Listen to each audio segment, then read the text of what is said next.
What's going on, everybody, and welcome to another live chat with the boys. It's Junkyard Breaks.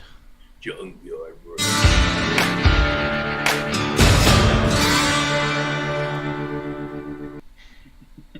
Howdy, boys. What up? How's What up, everybody what up? doing? We're doing What's a good word? What's the good word? I don't know. I'm one behind on She-Hulk. Bummed Oh, about no. that. You watched one episode? I only watched the one episode, but I really like it. Yeah, I thought But it the was second pretty good. episode was great too, so I think you'll like it as well. I'm gonna watch numero 3. Don't tell my children as soon as we're done. We're done this. So Wait, so they're staying up? You're not trying to get them into bed? no, they're not with me. Oh, they're not. They're not with me. They're not with me tonight. No. Oh, got you. Understood. Yeah. Where so... are they? They're at their mothers. Where are they? They're at their mothers. Watching anything They're- good? They're at their mothers. So so what are we talking about tonight, huh? I don't know. There's not a whole lot to talk about. I mean, Acetate Gate is pretty much done. Well, now that you mentioned Acetate Gate, did you hear that CGC Yeah, has their own exclusive that they're putting out? yeah. And The- they joined that whatnot. There's a Gold whole Coffin. lot of there's a lot of crappy stuff going on. Wait, Yeah. they're gonna grade their own books? They are. Well, you Yeah, know, it's I not- was watching an episode of Antiques Roadshow not too long ago because I'm the oldest 42-year-old Oh, in I the love United that show. States. It's one of my favorites. And and one of the appraisers said to the person that we're doing the appraisal for, if it came back really high, whatever the appraisal was, right? And the person who owned it said, you know, they didn't have emotional attachment to it. There wasn't that, you know, familial history, and just kind of jokingly said to the appraiser, "Do you want to buy it?" And the appraiser said, "It's actually like, if you know, if you're a professional appraiser, it's actually kind of not frowned upon. You just should not No, ever It's frowned ever. upon. appraise something and then make an offer on it." Yeah, you can't do And that. And I feel like this whole business about CGC, if they are to offer exclusives and they are grading their own exclusives, That's seems kind of even what like- I'm doing. Like, for me to consign a collection pretty much means that it's hands off for me. Like, I can't buy it. It's not ethical for me to buy it at this point. Like, I'm selling it Sure. for that person, trying to get them the most money. So my job becomes to get them the most money I can, and not. I mean, I've pretty much taken myself out of it. But that's the difference. Either I buy the Right. collection or I consign the collection. But that's the right. moral choice that you make. Like, once you're consigning, it's hands off.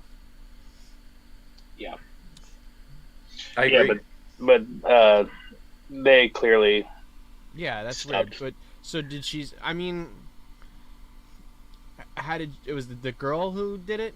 She's the one who does the pop culture stuff. What girl? I don't know what you're. The girl who does all the baseball and comics on Antiques Roadshow. Oh, no, I don't think it was that. It's that stuff. little. I think it was maybe a jeweler or something like that. Oh, okay. No, I don't remember what the actual item was, but I just remember that being the appraiser's comment back to the individual. Yeah. You know, that's kind of against the code, if you will, of appraisers. You know that you should certainly not appraise something, and particularly in that scenario, because you could obviously, they're coming to you for your Yeah, of professional course. opinion, and you can obviously Yeah, lowball you can them. lower the value of it and just say, you know, it's worth $500. I'll give you $300. But it is Or if, kind of like- crazy how many people on Antiques Roadshow will say they had gotten a previous appraisal and the appraiser offered them Yeah. X number of dollars, you know? Yeah. Oftentimes like something insanely low. And I know there's oftentimes a gap in you know, in terms of years and or decades in between Right. when they had the original appraisal and now. But even the people on Antiques Roadshow are kind of the best of the best, so they would even have some historical. Yeah, I mean, they context work of for what- some major auction houses. They're kind of all on loan, but some of them are from, like, you know, The big ones. They're all from the big Yeah. ones. Yeah. Yeah. Yeah, That's the 80-year-old man portion of the show tonight. it's Well, it's like there's also it's morally corrupt for an appraiser to make an offer. There's also that rule if you own a pawn shop, technically, like those guys from Pawn Stars, they can't actually work at the pawn shop because they're on television. So that's like a rule. If you have a TV show or whatever, you're an entertainer. Like you cannot be an employee of a pawn shop in Vegas. So technically, everybody on that show doesn't work for that show, or doesn't work for the Pawn Stars. Why is that a rule? I don't know. I read it somewhere. I read it a few times that none of those guys technically work for the store because they can't. Interesting. It is interesting. I had a thought before we came on tonight. Obviously, we can't do it tonight, but I think one of these next couple of weeks, maybe it'd be fun if we all brought like our 10 best comics to the like a show and tell. Like we each did, or maybe we do one per week. Like 1 week it's Dolph, next week it's Chris, so on and so forth. We could do that. That'd be cool. Dolph has most of my best stuff right now. Oh yeah, I do. I have a lot of it to poop on. No, don't poop on it. I don't know if you have any of my best stuff currently. You have a bunch of DC stuff left. Yeah, most of the stuff behind me, although it is going up in value. I have your first Animal Man. I have your first, like most of it is in that pile right there. Yeah, I actually should submit those books when you're done with them because yeah, I don't think I touched any of them yet. Pardon me? I don't think I touched any of them yet. Yeah, I think I will probably submit that as a group because the Aquaman books I should definitely get submitted. That first Black Manta. First Black Manta. And Don't first you have the Ocean, other? Yeah, Ocean Masters in there too. Ocean Masters in there. Black Manta's in there. The first Teen Titans issues in there. First Beast Boy is in there. Yep. Yeah, that first Animal Man's in there. So there's a bunch of good books. There's some good ones I in think there. I think that Animal Man's square bound if I recall Do you want me correctly. to look real quick? Yes, I have my graded stuff here. That's of better ilk. I'd have to go through it because, as Jason saw, it's a little all over the place. I don't even know. It's sad. It's sad the stuff that I do have in my safe and the stuff that I have outside of my safe that should be in my safe. The stuff inside the safe was phenomenal, but there was a couple that were like I did couple have head things scratchers. like a $4 Amanda Waller first appearance in my Yeah, safe. for a couple and head I'm like, scratchers, I was like, why is that other book out there on the floor and this book is in the safe? Also, when I come for Comic-Con, I should probably alphabetize your stuff for you. Like, naturally. Probably get it alphabetized. It'll make me feel better. I think I gotta do more stuff on Whatnot too, because I don't know if I'm gonna try doing September for the flea market, but I'm kind of winding down for. Well, I think I'm halfway through. No, actually, I'm not halfway through. I'm probably 20% through Richard's stuff. There's still a lot of stuff here. But when I'm done with him, whether or not Marty ever calls me back, I have no idea. He's kind of been going through back surgeries, so that's another collection that I'm going to be consigning. That's all comics, right? That's 200 long boxes and like 100 like Bowen and Sideshow statues too. There's a lot of stuff there. So that it's just a matter of his sons wanted to go through it and look for Moon. He literally said, "My sons want to go through all 200 long boxes to look for Moon Knight books," and I'm like, "Really?" I was like, "Not only did the show's over. Like you had your chance at Moon Knight. It's already over." So I'm trying to convince him. I was like, "Can I talk to your sons? Because they're wasting time." Are they in any order? No, they're all over the place. No, crap. They're literally it's what is a tier go 4x4? If you did 4 longs and then 4 longs, and that would make the square, I guess. Yeah, on a skid, you mean? So right, I guess. So it's like 4 longs, 3 deep, and 3 over. So and it's four longs, four longs, four longs, four longs. So that's Right. 16 high, 3 back, 4 overs. So Yeah, and 48 more thrown times on top 4 of is, that. So what is that? yeah, do the math. 196. 200 long boxes. So Or 192, I'm sorry. something like that. So yeah, almost 200 long boxes because there was stuff like scattered everywhere, and then the whole left side was statues. Like it was. Are the books crazy. bagged and boarded?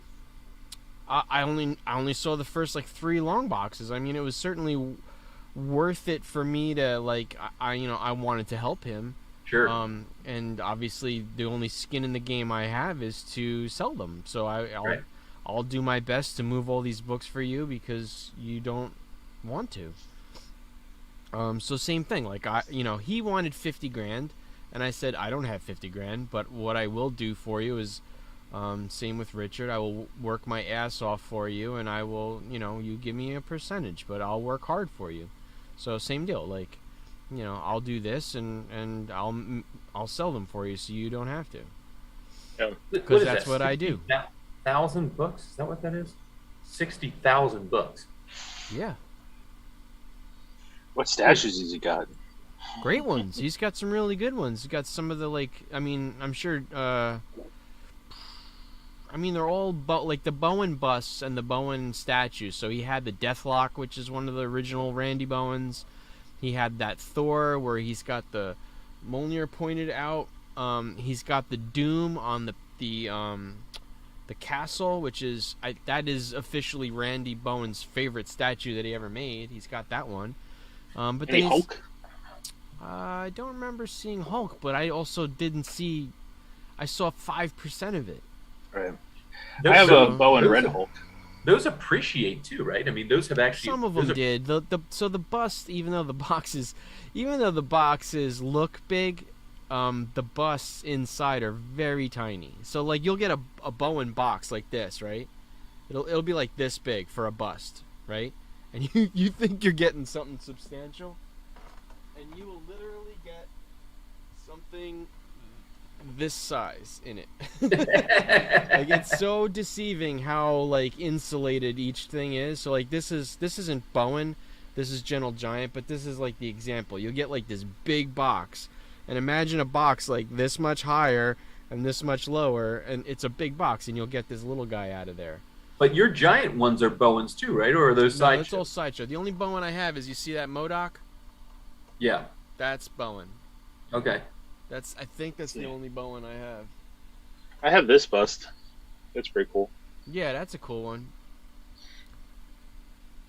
Gray Hulk. But I have a Bowen Red Hulk with full size, like big guy. Yeah.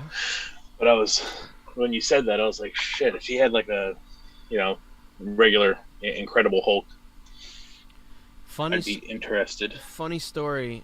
Did I have Jimmy with me? Or was that for Eric Souza? I did a sculpt. I used to do Jersey Fest every year. And they used to get like these guys that sculpted for Sideshow. And he had Jordu Shell, he had Eric Sosa, and he had Randy Bowen.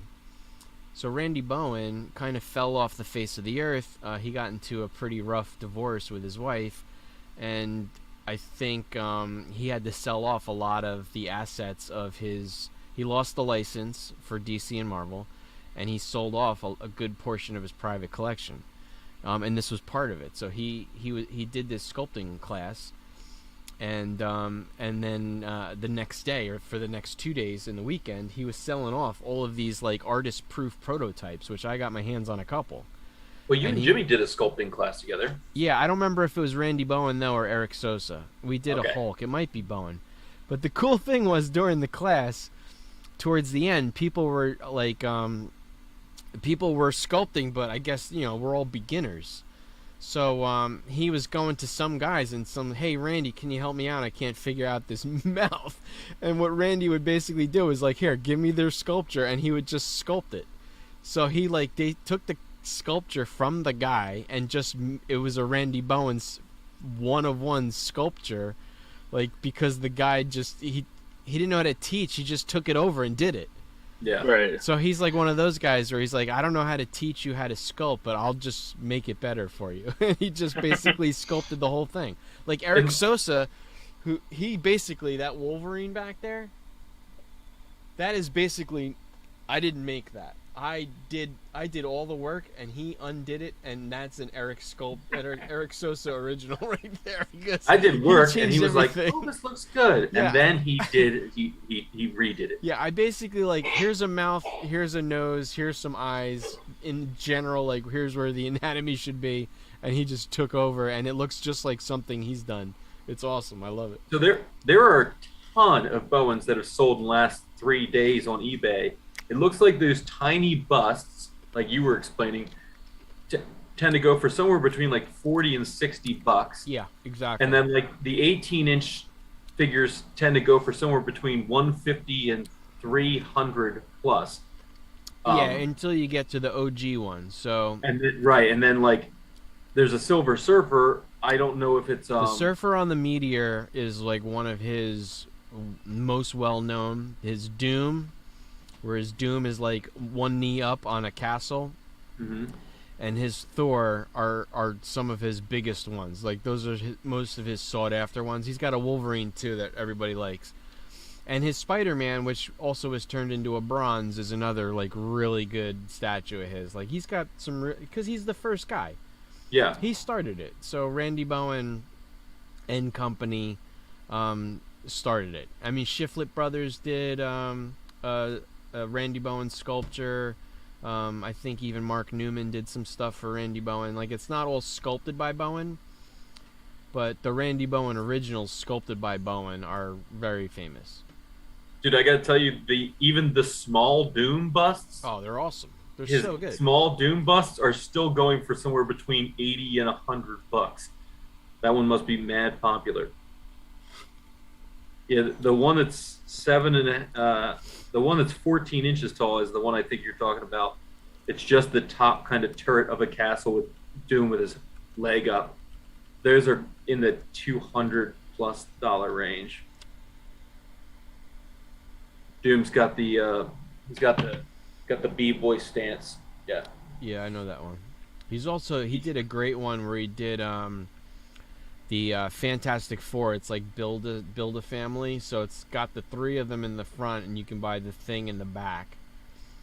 I bought the Thing. I bought his prototype artist proof. So I bought Randy's original, and he signed the bottom. I also bought look at his Hellboy bust. I bought his artist proof original for that one too that he signed for me. That Hellboy one's so awesome. Yo, some of those Doom sideshow joints are like $3,000. Well, crazy. that's the one, Doom on Throne. Yeah, that one is one of the original sideshow statues. And that thing sold for north of $3,000 last month. Yeah, there's only 300 of them, and if you get the exclusive version, it comes with this beautiful like pedestal with an ivory chalice. Like, yes, it is that is this one. That statue is amazing.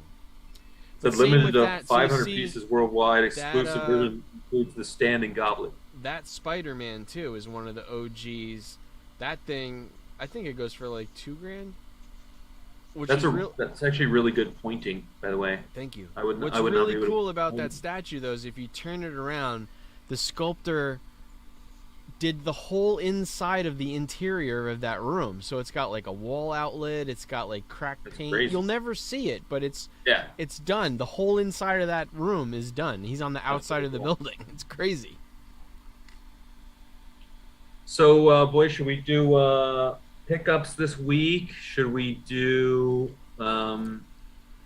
Yeah, I forgot that we didn't get together last week. And I think should we do a mail call? What are we doing here? Yeah, for us to have not gotten together last week, there's not a lot to talk about.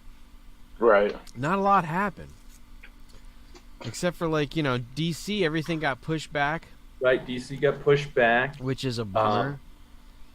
I mean, it got pushed back for, like, the saddest reason ever, too. Like, that they didn't have enough money to market the movies properly. Is that what it was?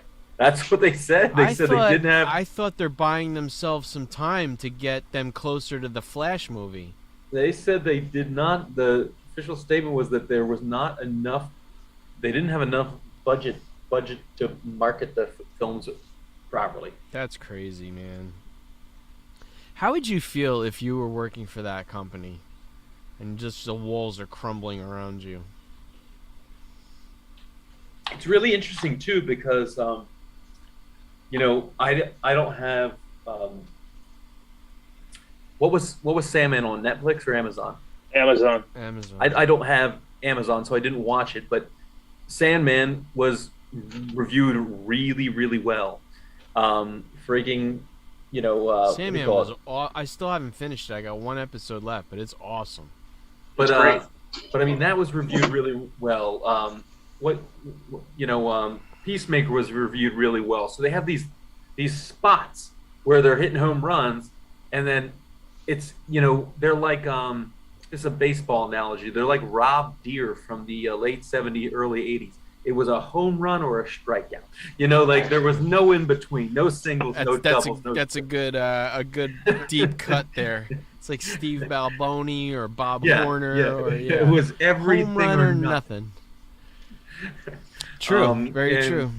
And that's the thing. You just don't know. I mean, there seems. I mean, at least for Marvel, you can say.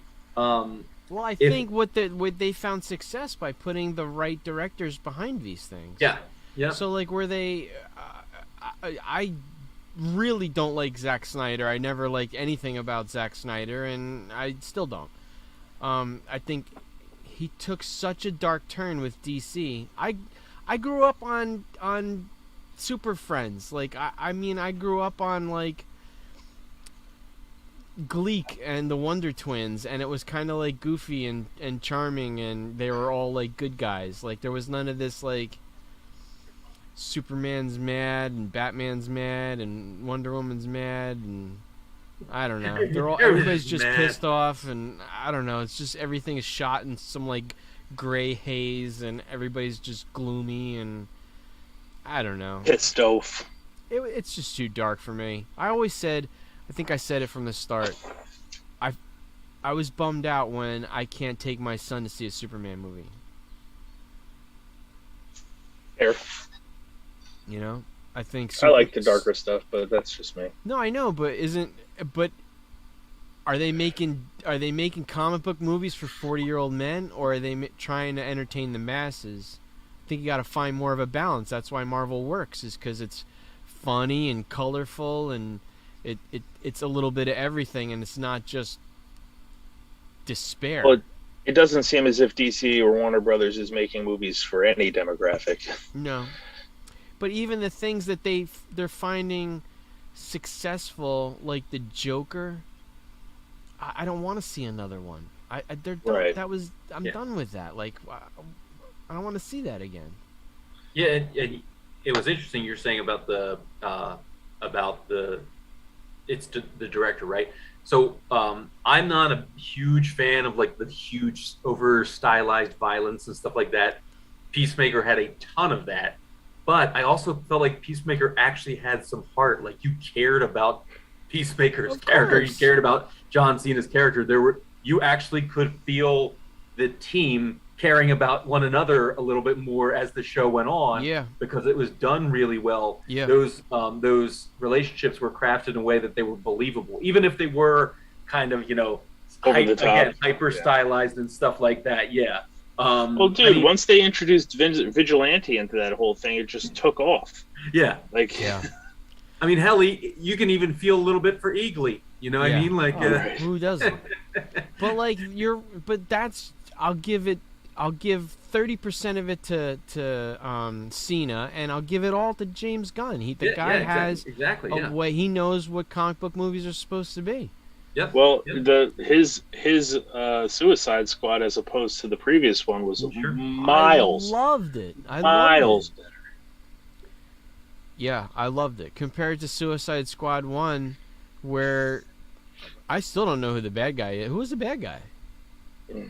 Amanda Waller. Yeah, I mean, yeah, technically, really? Right? But the bad guy was some demon with a bad sister, and they were both bad. And then all the bad guys were these, like, Jello monsters, like these black bubbling Jello heads. It's terrible. It was a terrible. Stinking, you hate stinking when Jello heads. You hate when Jello goes bad. Yeah. There's always room for it. There's always room for Jello. But like Chris, I don't mind a darker movie. But it's just not serving everybody. You're just serving a couple of people. Like you're just serving one section of comic book fans. You're keeping it very, very niche. You're very niche. Yeah. There's got to be a balance. That's where they missed. I love Shazam. That's why I like Shazam so much. Shazam was great. Even Wonder Woman 1 was great. There was that balance. There's comedy and seriousness and a halfway decent bad guy and but Wonder Woman 2 is freaking terrible, and it just showed how weak Patty Jenkins is. Yeah, it was she 84 was a pile of crap. It was terrible. Yeah, I always think that like Shazam and movies like that, if they can have a bad guy who's truly maniacal, but yet there's still some levity to it, and there's still there's characters you're rooting for, but the bad guy's still really bad. But it's still they don't have to necessarily do that, and have just like gloom, right? It doesn't have to be in sepia tone to feel like he's the devil, it's interesting. Yeah, I just like a more well-rounded, and I think that's what if we talk about comics from a point of view of a comic marketplace, like the people I talked to at the little con that I did the other weekend, especially the guy who's a big buyer, he was just saying like the global marketplace is because of Marvel movies and stuff like that. You're opening up these kind of portals to places where they just didn't have comic books. It wasn't the 1 or 10 or 12 markets that have had comics since the 60s, like Mexico and Brazil and the UK and Australia and Canada. It's all the in-betweens. Yep.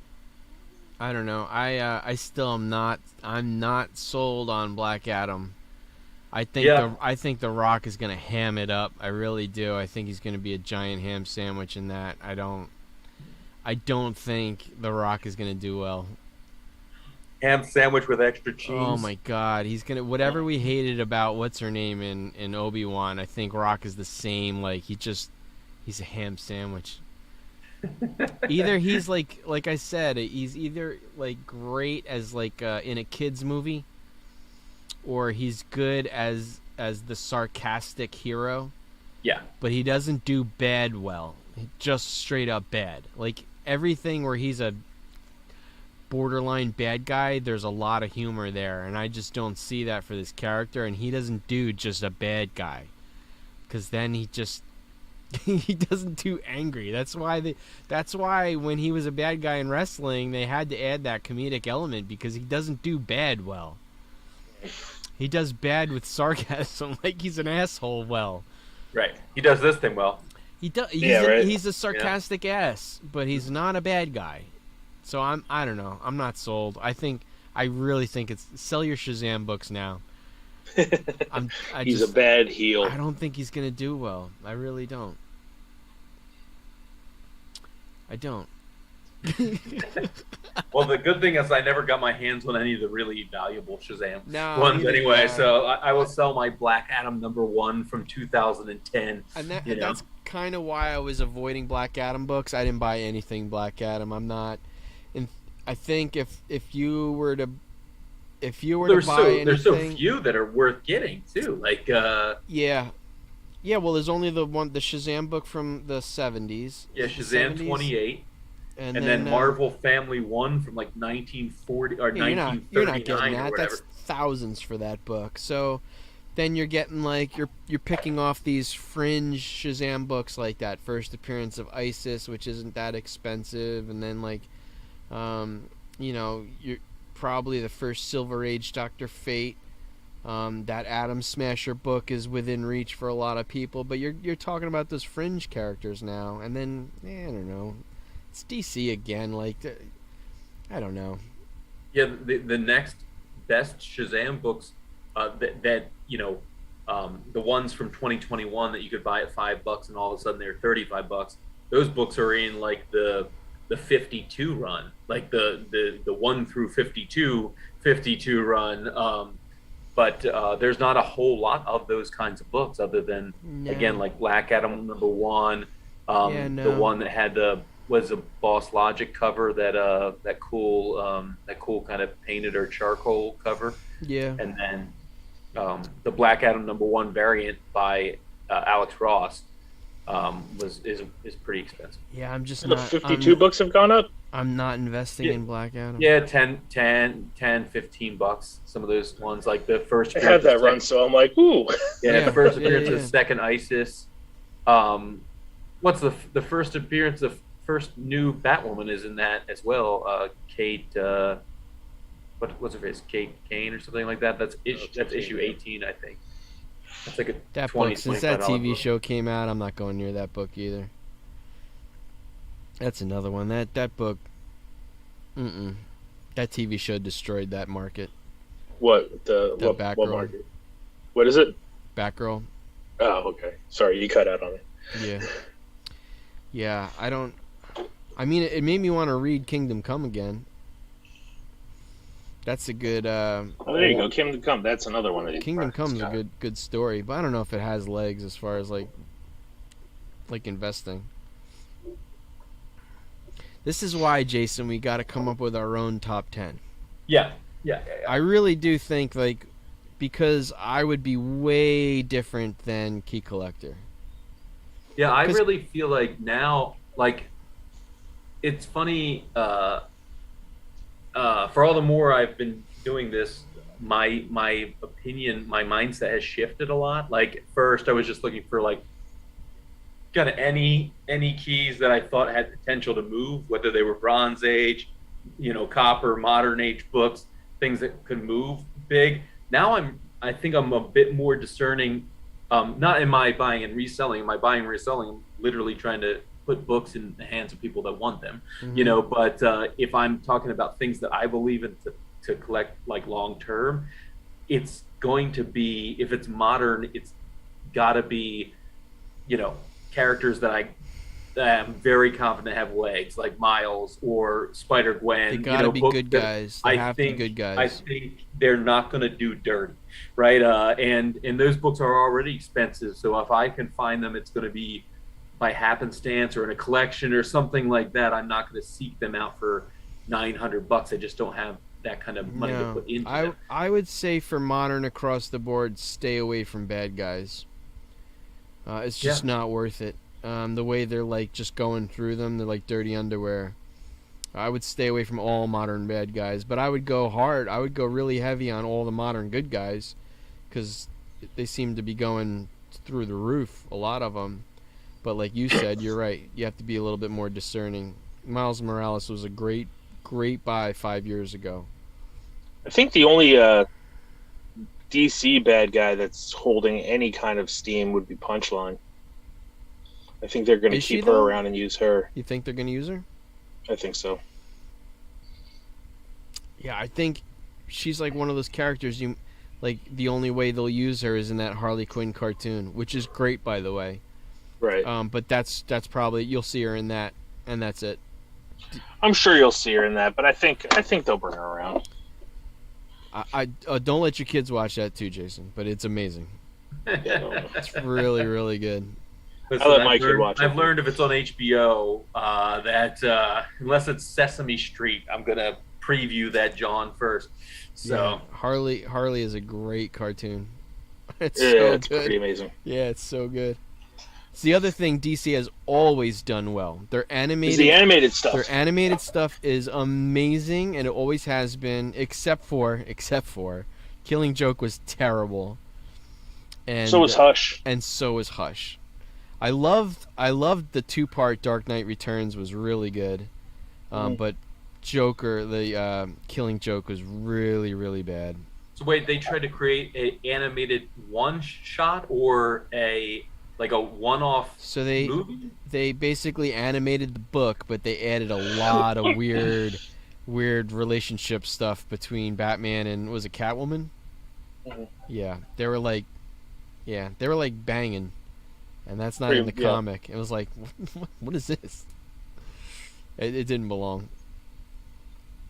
No, but Under the Red Hood was amazing.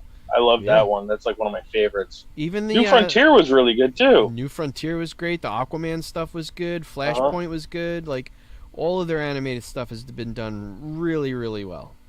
Yeah. Yeah, I love, what was it, Gods of Atlantis? That one was really good. Yeah, that was awesome. Yep. I mean, going back, Mask of the Phantasm was really good. Anything Batman animated is awesome. All the Bruce Timm stuff. Yeah, it's always been good. Yeah. Yeah, I just recently, somebody on Instagram posted just the intro to Batman Adventures. Just the intro, like the open credit. I forgot how cool that was. So good. Because I didn't watch them religiously because they would have been on probably when I was like 14 or so. And so I wouldn't have been watching much in the way of cartoons at that point in time. It was also on in prime time. What's that? It was on at night. It was on prime time. It was at 8 o'clock. Was it? Was it 8 o'clock or 9 o'clock? Was it part of Animation Domination on Fox, or what channel was? It was WB. It was WB, right? Yeah. It was WB, but it was prime time. So it was either I think it was either 8 or 9 o'clock. So it was on at nights when it first aired, and then of course, obviously, it did well in syndication. But yeah, I mean, I think I was in or just out of high school when that came out. Right, because I watched it every night. Harley's first appearances in '93, and they're not necessarily in real time with one another, but they're trailing the books trailed the show by only like a year, right? She was in Mad Love, which was that the first episode, or was the Dr. Freeze? No, Dr. Freeze was 4th episode. She was in the first season. Yeah, it's so good. It's still, I've watched it all the way through. Like, I watch it every couple of years. I'll watch the whole thing. Yeah. I finally got the kid to watch some of it too. He didn't make it, but it's fine. He's no longer with us. I think I was just in high school when it started. Yeah. And I used to watch it all I think it was the time. 93. Yeah. Yeah. I think so. So I was like probably 15? Let me see. I can look it up. I'm a year older than you, right, Jason? I was born in '79. Yep. Yeah, I was born in '78. Okay. Yeah. 92. Yeah. Yeah, so I was 13 when it came. Well, probably 12 when it came out. Yeah. And so then, I was about 13, 14. Mr. Freeze, Heart of Ice was the 4th episode. I remember it was in syndication pretty quickly because it would be on like when I got home from football practice. Yeah. At like 6 o'clock or something like that. And I don't know what channel that would have been on. They replayed it on the. It was on the WB. TNT. Yeah, it was on the WB. It would have been the frog version of the WB. It would have been the channel frog 11. Version. Yeah, what's that? Pix? Yeah. Yeah, for us in the Philadelphia market, it was channel 17, PHL 17. So. Yep. Good stuff. All right, what did we buy? Let's do a mail call. What did we buy? All right, I'll show you what I got. I found it over here. I didn't get much. So it was funny because I saw this on the list, Jason, and then I picked it up for $2. Boom! A-Force #1. That's a great book. Not bad. So it's like, I did good there. And then another one I got pretty damn cheap. That's cool. That's which issue that's 97. So that's right before Spot is 98. Yeah, and this is the first appearance of Jonathan Owen, which is Spot. Yeah, I knew there was some significance to that. Yeah, and then I got my book. Nice. I was very happy to get this one. Did you get that on Whatnot? Yeah, I think I paid like $30 for it. 30.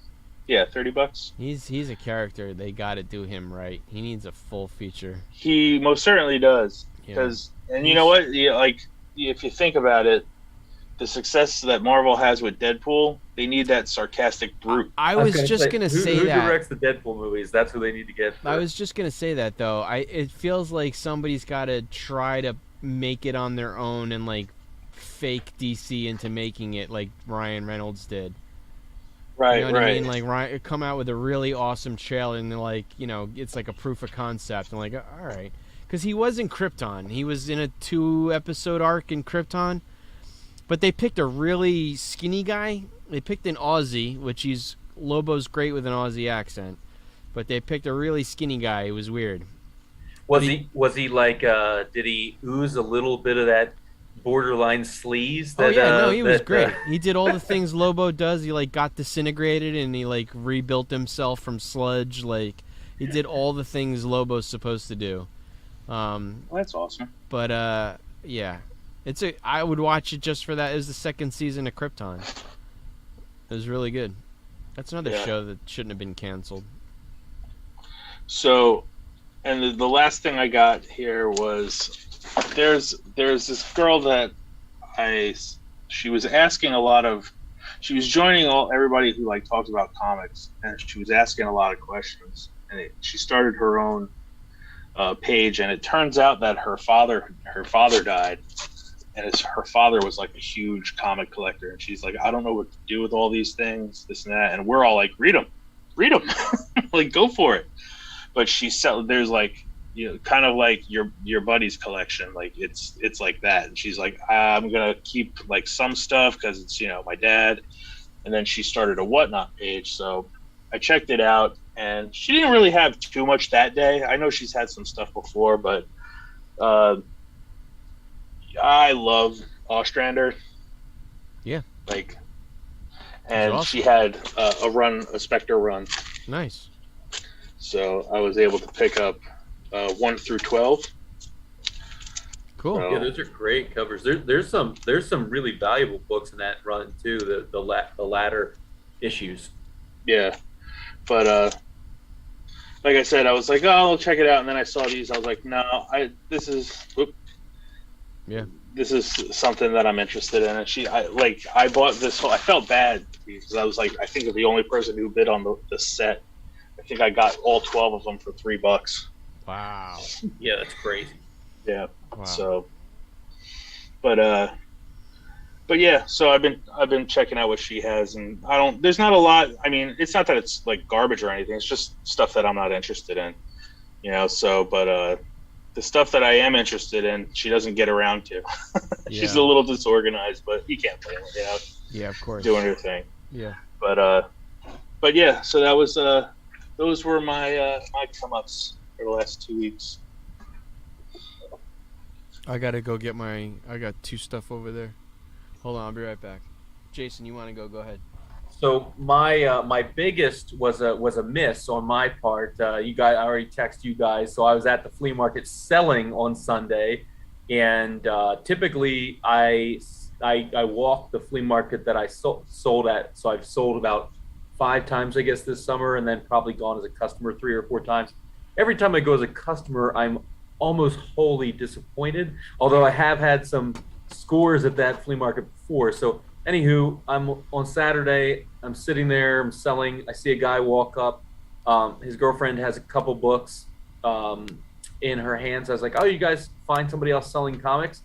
And he's like, "Yeah, check this out. This guy had a box amongst a bunch of other stuff, and he said that somebody owed him money, and so he gave him this box of comics. Freaking, he got a Secret Wars 8 for $2." Oh, yeah, you were saying that's right. Yeah, and I was like, what? That should be my second copy of Secret Wars 8 because I should have been here. Because this cat rolls through at like 10:30. It's like, I'm always at that place at 7 a.m.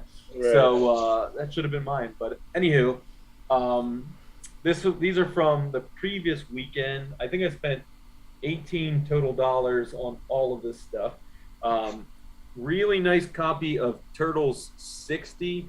So they said the 62 is very valuable. It's the last issue of the Mirage run. But here's 60, super clean. I get that for $1. And 61 is really, really nice too. Got this for $1. Um, got this. This was also $1. This is from that Color Classics. Um, Yeah. so those were great. I love then- those Ninja Turtle books. They're so good. This book needs a little bit of a it needs a little bit of a press, but What's up, I Alex? found that Wolfman book, that free comic book day. Is something book. special about that? Because I just sold that one. Yeah, I forget. This is about a $50 book, $50 or $60 book.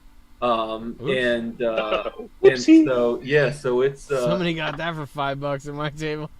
yeah, so that is a pretty nice book. These are all like $1 each. Got another copy of hardware. All these milestones, if I can find them in really nice shape, polybag, Yeah. I'm just This is like one of those stocking- books. You get those for $2.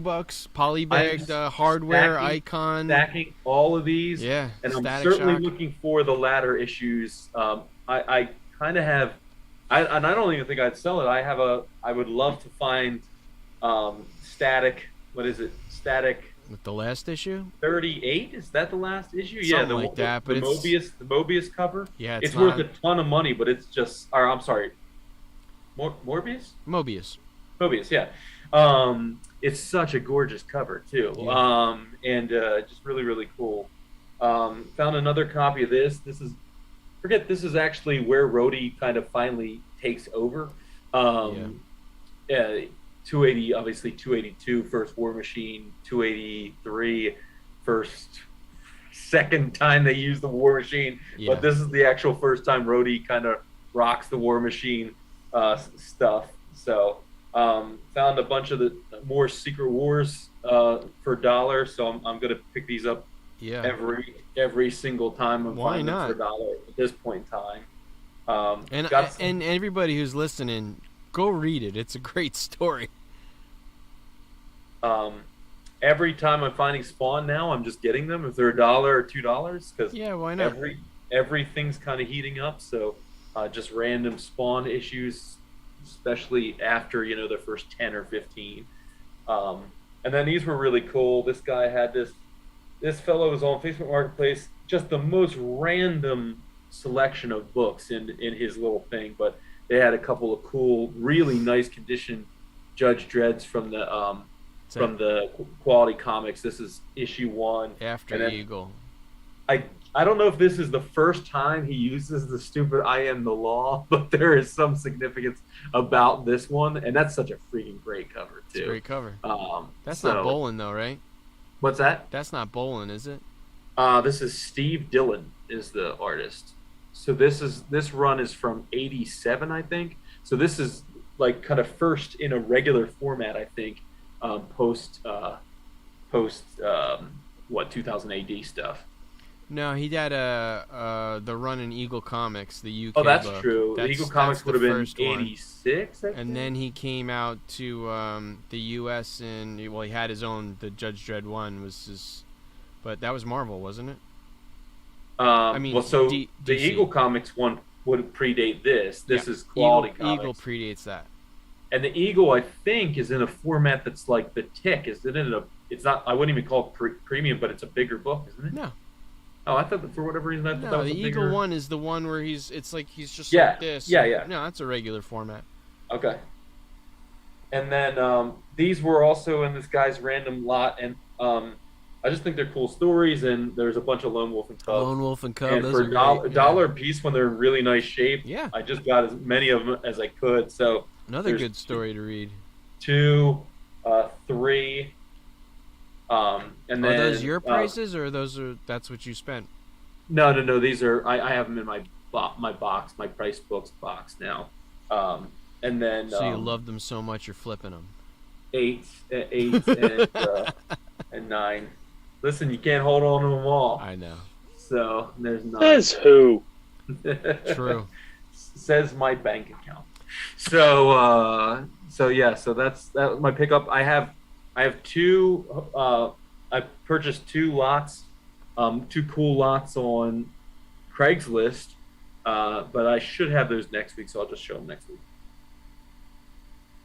Oh, CGL's in a Wednesday night bowling league.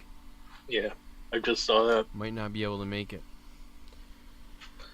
Well, all right. So when he can. for For me, Swap when them. he can, he can. For me, my mail call was Comic-Con passes. Nice. Very nice, very nice. So I did get. suppose I those got as two, well. 2 Thursday, 3 Friday, 2 Saturday, 2 Sunday. I guess I did get Saturday. I didn't think I did. So I guess I'm going Saturday. What do the Friday passes look like? Oh yeah, cool pass. What is that? Chainsaw? Chainsaw Man. Which ones did you have extras of? Me? Mhm. Only Friday. Only Friday? But you're already You going got your Friday, tickets, right? Yeah. I'll find somebody. No, I I think told you I I'd might grab even- that one. What's that? I told you I'd grab that Friday from you. I thought you already have tickets. No, I needed a second one for Friday for Weston, Oh, okay. but I'll buy it. I'll buy it from him. I've been buying these because they're super cheap. Sports Illustrated came out with a set a long time ago, and so these are just authentic. I forgot what this set is called. I forgot what it's called. Fleer Greats of the Game. I got autographed Ralph Kiner, Hall of Famer, one of the best baseball players ever. I got this for $4 shipped, signed by Ralph Kiner. And then another Hall of Famer for football. This is Earl Morrill, who's a quarterback for the Colts. Another one. I got this for like $4 shipped. But I've been, me with these. What are they? The autographed cards. That under $10. I'll buy autographed Hall of Famers for under $10 all day long. So that's a sports card. So I did get this. I got Marvel Avengers 69. First appearance of the Grandmaster and first appearance of Hyperion Club. So first Squadron Supreme, basically. So when I see undervalued Silver Age start getting talked about, so that's what made me buy this.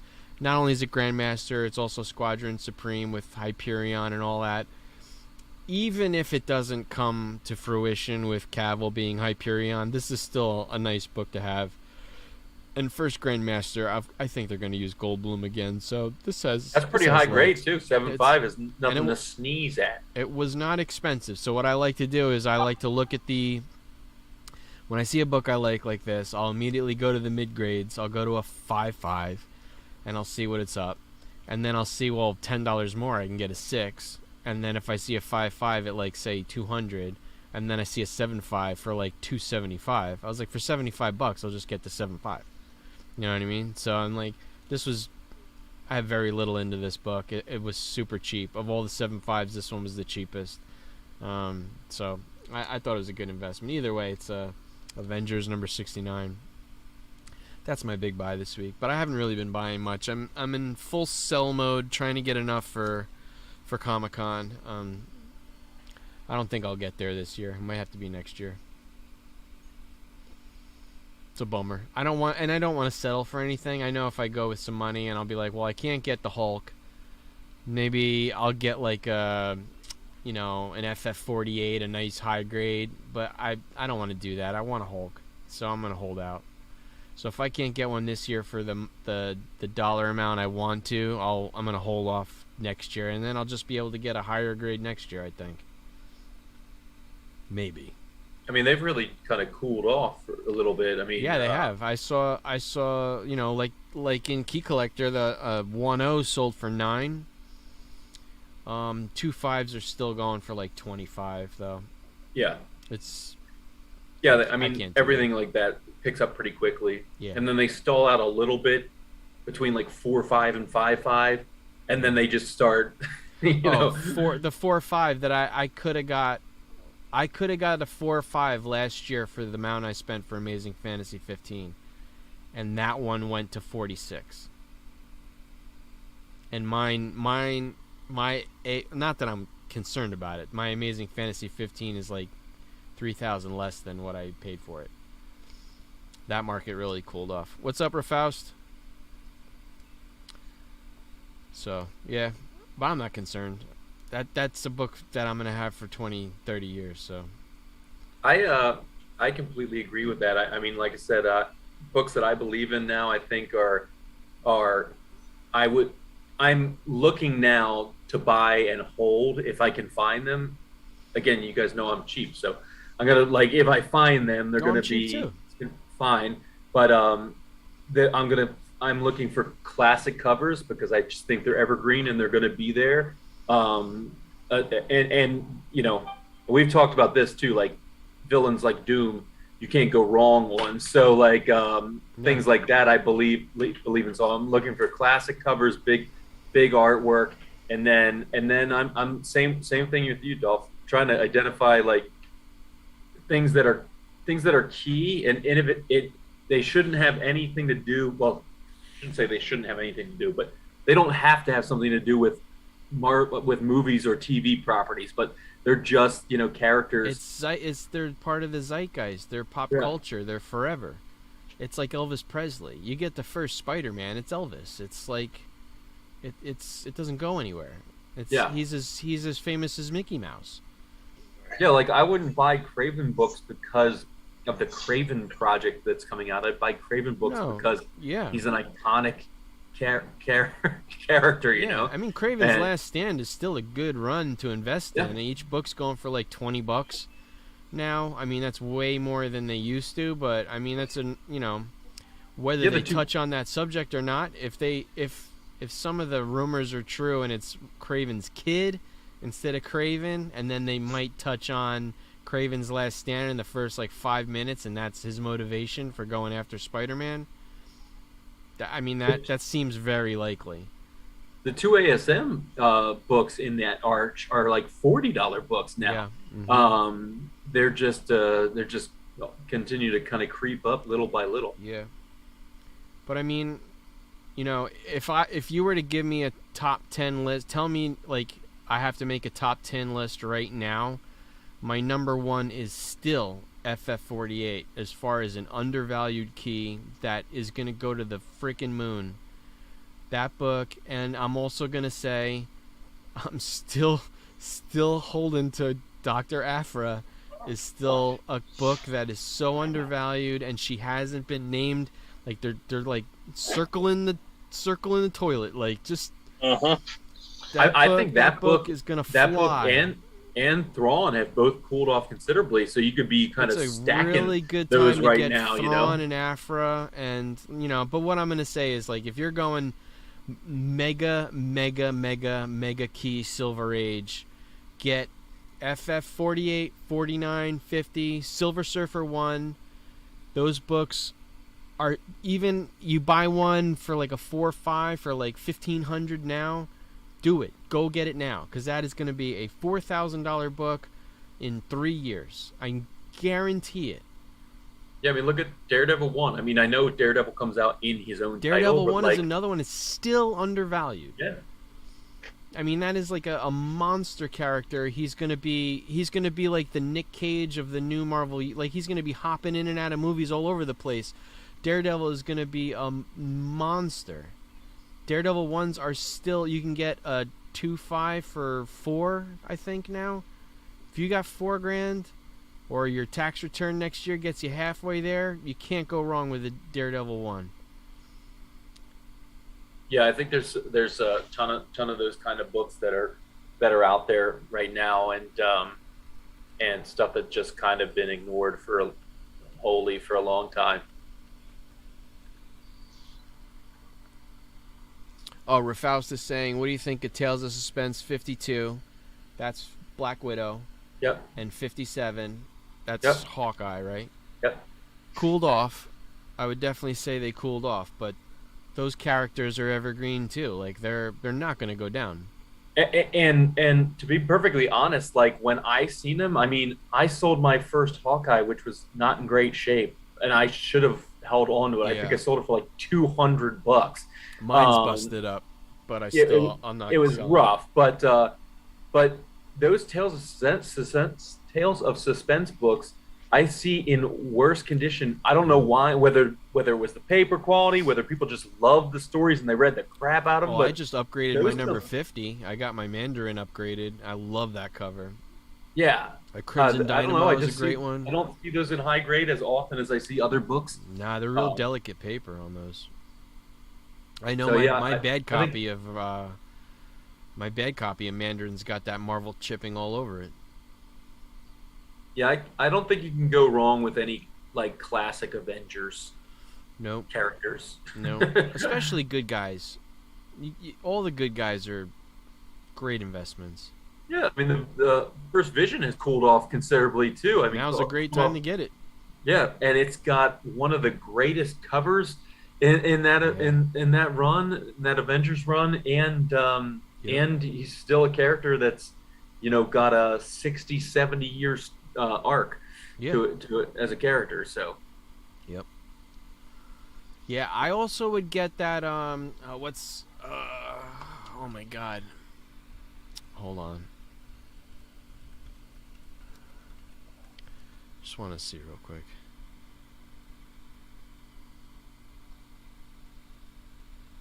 Yeah, that number 22. Showcase 22. First appearance of Hal Jordan. I think is a good investment also. I know it's DC, but that's a good one. It's expensive, but that's a good one to get. I think there's a ton of DC books that are good that are good buys. I think anything Batman, Detective, Silver Age is worth picking up if you can find them. If you can find them, even filler issues in higher grades. All of his Rogues Gallery. Yep. All of those second appearances. The Solomon Grundy, the Scarecrow, Two-Face, Deadshot. They're all really good buys still. Yeah. Can't go wrong. Same with Spider-Man. Spider-Man and Batman bad guys, those don't go bad. But Superman too, Brainiac is yeah. West Coast 45 was as much as Vision's first appearance. That's the White Vision. That's crazy how that book just went from $1 book to crazy.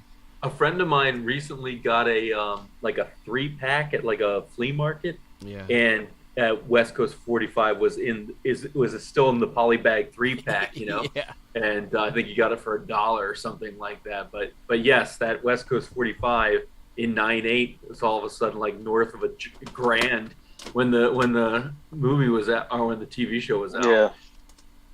It's bonkers. Yeah, I gotta go. Should I even get these graded? I have 6 more of these in that one collection. They're all high grade, but do I even bother? This is the funny thing. Look, when I priced it then, $3.50 for a 7.5. What does that go for? I would. I mean, so what is they're modern and they're going to cost $24, or no, that's if you don't have your discount. So they're going to cost $22 a book. Yeah. If you don't fast track 24.60, something like that. Yeah, I certainly think if you think they're north of, I would say you have to look at the breaking point because that book there was a lot of them, but and it's cooled off too. Yeah, I would look at GPA wherever that natural break is, because you look at the books now and you see almost zero different, with some books, right? Yeah. It has to be 8.5 or higher, right? Because you see 7, 7.5, and 8 are all kind of in the same spot, and you're going to invest $25 into the book, into slabbing it to possibly get 100 out of it. You have to decide whether or not that's a good investment, your time and what you have into it in the first place. But a lot of those books, they're still going to be $200 if they come back at 8.5 or something like that. So if you have strong confidence that that's where you're at, and you again have the same relatively low dollar invested in it, your same $25 is going to return $175. I would grade that if your intention is to sell them. Well, that collection is the one that I got. What was it? 20 long boxes for $300. So I literally have maybe 15 cents in each one of those. Yeah. I think, well, certainly if you're going to do like a show or something like that, you would love Yeah, to but have that stuff. then do I like Raw more? You know, going through the whole CGC process these days has not been fun. You got to come out to the Comic-Con at my house in February. You just stay with me. You have a booth. I have a booth. We'll make a bunch of money. Rafaust wants to know, is Moon Knight getting a second season? I think it's likely it gets a second season. I would imagine It would so, be or hard at for least, Moon Knight or to at walk least they'll introduce him into other properties. I think. Maybe. I think they'd probably use Daredevil more for that. But yeah, they could pick and choose their battles. I mean, certainly if they do a West Coast Avengers, then he can fall in there for sure. Yeah, I would really like to know where they go next, because if they're doing After Time, do they go Savage Land now? Do they? And I have been specking on Savage Land, thinking they might touch there next, like do Kazar, do Shauna, Mandrill, Sauron, like all those books. They're not too expensive. I've been hunting for Sauron books. But he's another one. He's a bad guy, and a pterodactyl. You're only going to do him for one thing, and then he's going to die. That is an insanely cool cover, though. It is a really cool cover. Yeah. But that And that's- Mandrill one is cool, too. You just see, like, this angry monkey on a Shauna book. I think it's a Shauna book. Angry monkeys. And that's when do they the first issue with the new trade dress with like the classic Uncanny X-Men? Is the first one? Is it Polaris? Is that the first one? I think That so. Steranko cover? Yeah, the green one? Yeah, Steranko. Didn't he do that? He did that type, didn't he? I think so. So, yeah, I don't know. That's a crazy cool cover too. Yeah. Yeah, I mean, so if you're going, like, Silver Age cool covers that are still undervalued, where are you going? I mean, I don't know if they're going to be undervalued. It would be more like find a good deal on them. I mean, I would love to get Hulk Annual 1. That's that Steranko and Marie Severin combo. I just think that's an incredible That book. purple cover is hard to get in high grade, too. I mean, I was lucky enough to find the Doom already. I don't have any intention of selling that book. Well, I guess that's borderline if that's bronze. No, it's 69, so I guess it would still be silver, or just basically silver at that point, just inside of silver. Those books, I don't know. There's a ton of the Doom FF books that I think would fall in that category. And some of those books you can still get relatively cheap, but all of them are starting to heat up. Yeah. Especially the ones that Kirby did, all of them are starting to heat up. That Surfer Thor book is probably high on my list of covers that I don't have in my collection. It's so far out of reach now, though. Yeah, I mean, in north of 8, you're spending 4 figures. And then very quickly you're spending mid 4 figures on that book. Yeah. I think a 9 is probably going to cost you like probably more than 3 G's. Oh, yeah, at least. That's a book too that with the black on the cover, you probably don't want to get it in lower grade because it really detrimental to. I mean, how you could the find book one looks. of those really nice eye appeal ones, but yeah, you're right. If the black is all faded and color rubbed, then you don't really. It's not gonna pop. You want that book to pop. Yeah. I know. I still like my FF5, second Doom, second Silver Age Submariner is still a book that's really high on my list. Maybe I get that one. If I settle for a book, it might be that one. Because I already got a first Doom. Or if I can get that second, that first Silver Age Submariner will be a good one. But now's not the time. You know when the time to buy that is the 2 months after Wakanda. Yeah. I'm not going to buy it now. It's too hype. Avengers 4 for Rafaust is on his list. It's an expensive book. I got one from Henry. Sold me one for I think $400. I still have to get that one graded. It's probably like a 4. Avengers 4 First Scarlet Witch? First cap. Oh, Silver Age duh, cap. yeah. No, that's Yeah, no. You're thinking of annual is Rogue. Yeah.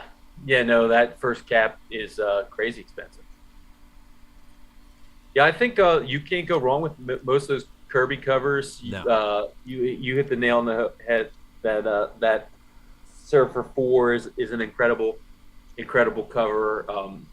I think there's about, I don't know, 20 ASM covers between like 30 and 75 that are awesome covers. Did you get an Invincible Iron Man one? Did I? Yeah. No, I didn't. Nope. I don't know why I thought you got one. I love that cover too. Yeah.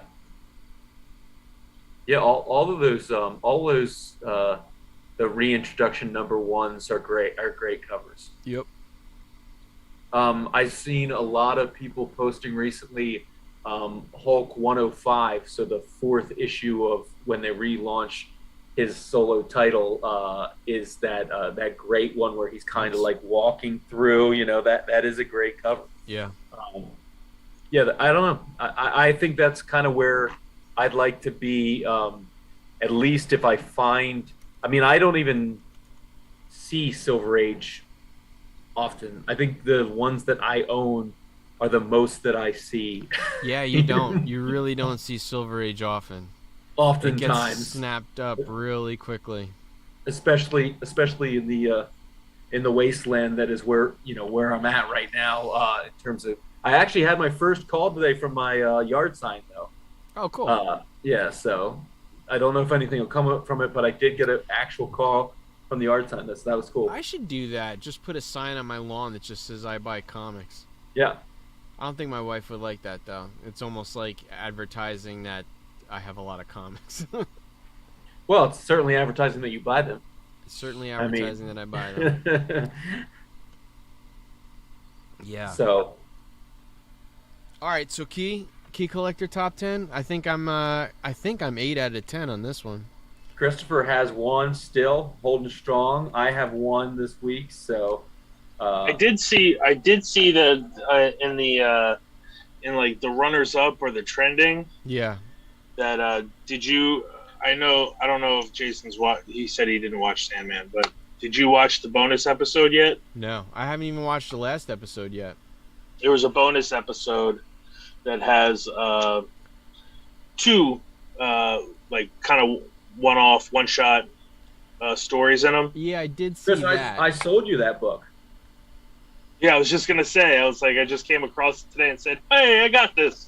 Yeah, it's trending. Yeah, the what is it? The Dreams of a Million Cats or something like that. Yeah, that book's really clean too. Yeah, and it's popping off right now because that was one of the stories in the bonus episode. All right, so Dolph says he has 8 out of 10. I think so. You want me to count real quick? Well, yeah, and I Chris and I will get to play America's favorite game show. Oh, I have 9 out of 10. I already know which one you don't have. Yeah, it's pretty obvious. I'm guessing that you don't have the Crow. No, I don't have the Crow. This one was easy. There you go. Game over. I don't have the Crow. Wow, I actually got it right. Rafaust has 4 of them. Very nice. Nice. Yeah. Rafaust has 4. Yeah. See, I don't know him, so I can't. I'm still gonna guess. You guys have to, go to his channel. I'm gonna go ahead and say Rafaust does not have the Crow either. Am I right? We didn't even get there yet. Now, how am I gonna remember that? All right. So first off, FF50. So the ugly stepbrother. He does have the Crow. He does have the Crow. Look at him. Oh, okay. Wow, that's a good one. Not a lot of people have that book. It's a very low print run. Very low. So this is the ugly stepbrother in the Silver Surfer Galactus trilogy. Is it ugly though, other than it being brown? It's still a great Kirby whole back Surfer. is brown. Floating heads and a brown cover. Yeah, well, I actually don't even mind the floating heads. It's just the brown cover. I mean, and it's not even it's not a appeasing brown. It's not like it's a cinnamon or something like that. It's poop It's brown. really just light poop brown. It's poop Yeah, brown. that's worse than UPS brown, man. Yeah, Yeah, it ain't pretty. Although it's filled with Kirby goodness. it is. That is a great surfer. Ooh, You really- and you he has really- a first print. You Crow, really number one first waste print. silver though against brown. I think Yeah, I wonder who chose the brown. I mean, I just noticed too that except for Human Torch, those are the exact heads in the upper left corner. You see, Kirby was doing a Oh, look at that! a Yeah. Nestle advertisement, Oh, and he had okay. all this extra brown. He had a lot of brown. Either way, I'm buying this. Yeah. I love. Yeah, if you find this at some the flea market, surfing. you're going to pick it up. So All right, this one, I guess we're okay. Oh, go I'm ahead. sorry. I'm guessing Rafaus does not have Fantastic 450. He's only Yeah, got, are we he's gonna only got- guess the 4 that Rafaust has? That would be more interesting than me. That's what I'm doing. All right. Well, we already. I would say you're- he does not have FF50. Yeah, I'm saying I know he's a FF50 big- is I know not. he's a big Spider-Man collector. I have watched some stuff on his channel, so I'm guessing Amazing Spider-Man 238 is a definite. He has that. Yeah, book. I would say yes. But does he have it with or without tattoos? With the tats, With tattoos. with the tattoos. Yeah. Listen, if he has a first print Crow, then he has it with the friggin' tattoos. So he does not have 50. So we're right. All right, I'm 1 for 1. He definitely does have 238 though.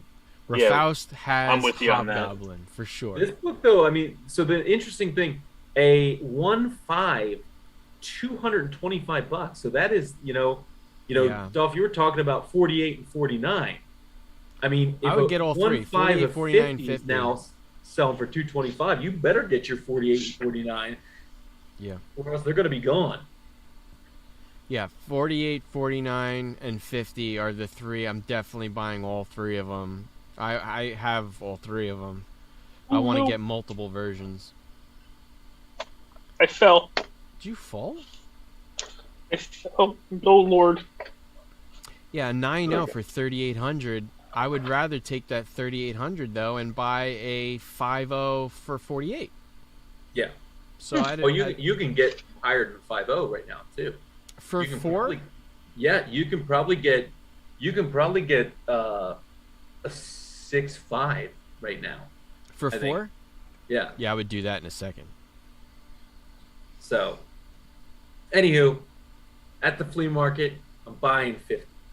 Yeah, if I see this in a $2 book, a $2 box, yeah, I'm buying it. I'm buying it just because it's brown. All right, Amazing Spider-Man 238. We all say Rafaust does have this Rafaust- book Rafaus does have this book. And I say he has it with the tattoos. with the Okay. tattoos. With.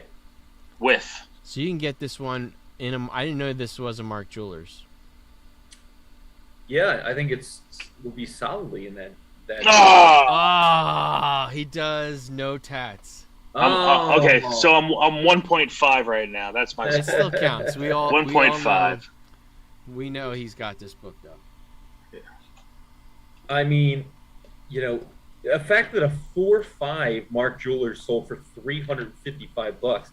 So that just goes to show you that Mark Jewelers, unlike newsstands, is not related to the higher grades. I mean, newsstands we're still seeing in '83. Newsstands are way more prevalent than direct. Right. Yeah. Still, but the newsstand premium is most seen in higher grades, as we see here. A 7.0 newsstand sold for $394, but a 4.5 jeweler sold for $355. So Yeah. what does a 7.0 jeweler sell for? A G? Definitely with tattoos. And a direct, I think it's crazy. A direct sold for $589. So you have to imagine that the newsstand would be outpacing the direct, even though it greatly dwarfs in terms of print size. Yeah. but No tattoos, but he has yeah. a newsstand. You kids, you gotta have that lakes. Those what are they? Lakeside, right? Lakeside tattoos. Yeah, I think so. Is it called Lakeside?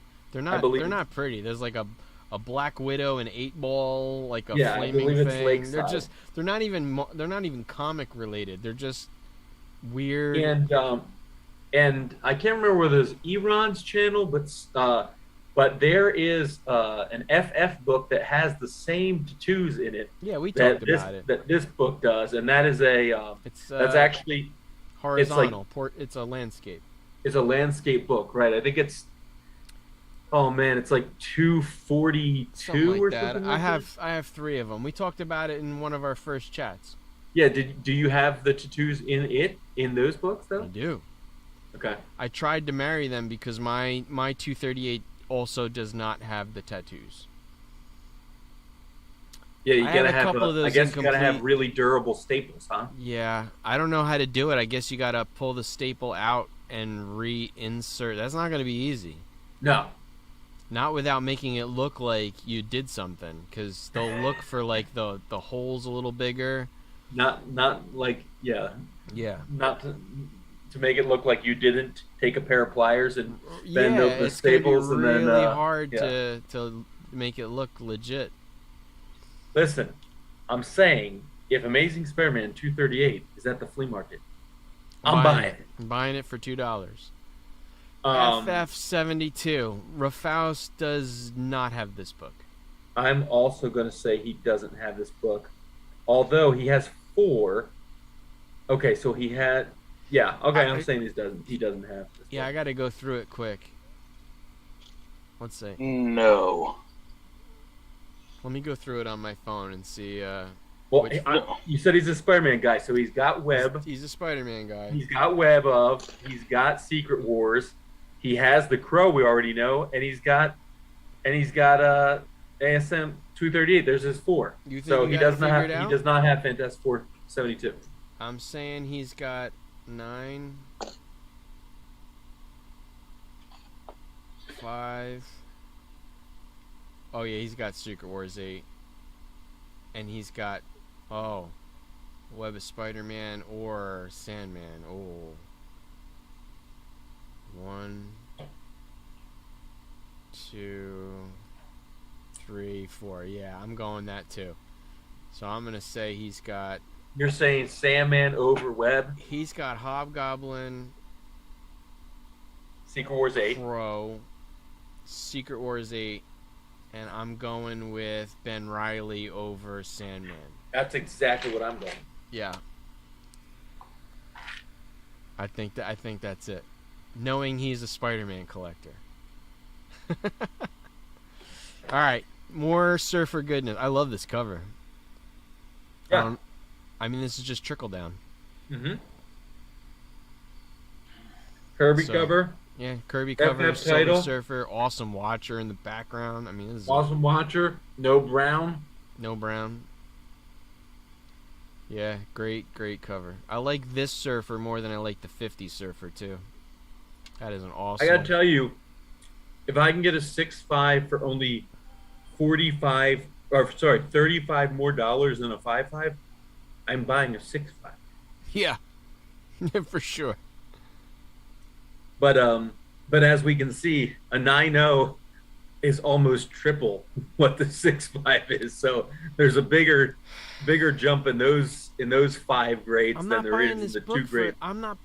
You really have to have $1,000 just like growing off a tree to buy this. Like, what makes you want to buy this for $1,000? Yeah, I don't think there's anything. I mean, It's not even the highest grade. Like, if there was a 9.8 for 1,000, maybe. But 9.8 for 9.0? Nah. you got to be a major surfer guy. Yeah, you really do. Maybe Henry to bought it. buy. So fun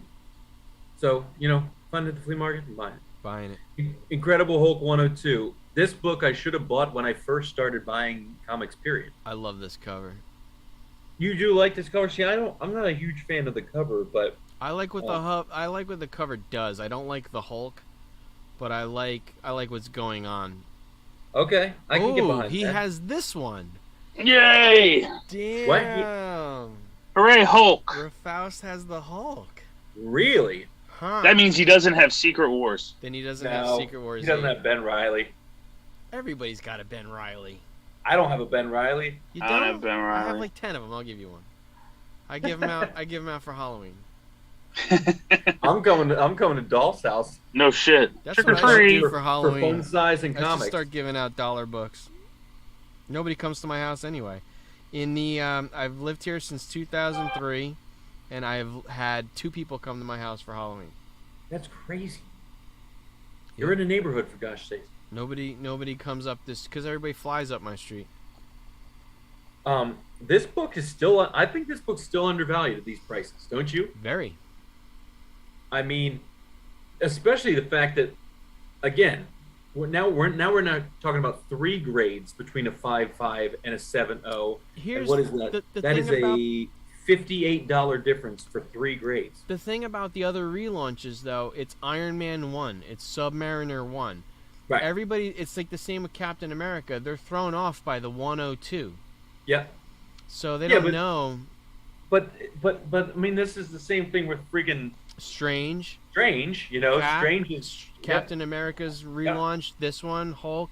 Like, yeah, they're all oddly numbered, so nobody knows that this is his first, like, solo book. I mean, Thor's first solo book is 126, for God's sake. Yeah, another one. You know, It's weird. It's every bit as weird as 102. Yeah. At least Cap is 100. They were smart Yeah. when they did it with Iron Man and Submariner, and I don't remember who else was in that. I think it was Nick. Did Nick Fury get a number 1 in that relaunch? No, it was Submariner, Iron Man, and Surfer, Surfer. That's right. right? Because they expanded the amount of titles they Yeah. were allowed to do through distribution. Yeah. Yeah, this is a weird one. Like, nobody knows that it's a major key because it's number 102. But yeah, I think it's still undervalued. I